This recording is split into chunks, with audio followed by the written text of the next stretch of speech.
This is where it gets into some intrigue, because the Matterhorn expedition, the Kara University expedition, I mean, these happened. Their results have come out since, but they were covered up at the time. They were suppressed. So the first guy to What year was this? 2008 was the Matterhorn expedition. They were covered up. Yes.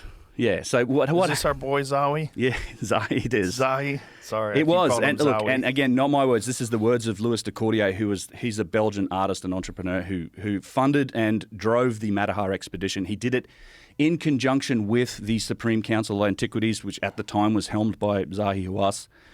Also with the NRIG, which is the National Research Institute for like basically subsurface studies. So that's those guys dragging that box around. So they used a whole bunch of different techniques to look at these areas around that pyramid at the site of Hawara, things like ground-penetrating radar, geomagnetism, very low frequency, like seismic tomography, electrical resistivity tomography. There's a bunch of different techniques that are well established. Known science. This isn't like the Kafre scan stuff where it's like you can debate the merits of the technology. This is established technology. And they found the labyrinth. So, and what he found is that, yes, so what Lepsius said about the ruins of a Roman or Greek or Persian town with mud bricks and stuff, yep, that's there in the first few meters. You go down, then you hit the water table. So that's the other issue on this site is the water table. So the water's at like 5 meters below the surface. And under that is the slab that Petrie found. So like 6-7 meters is at that huge slab that Petrie found that he thought was the foundation. And then below that, Petrie didn't dig deep enough.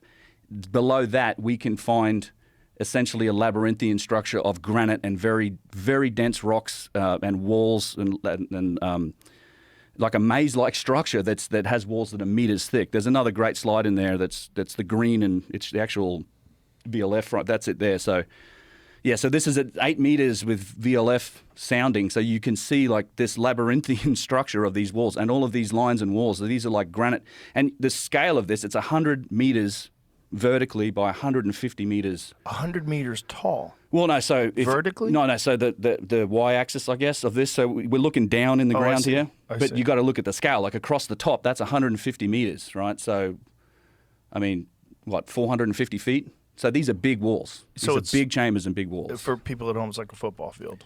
Yeah, it's a football field.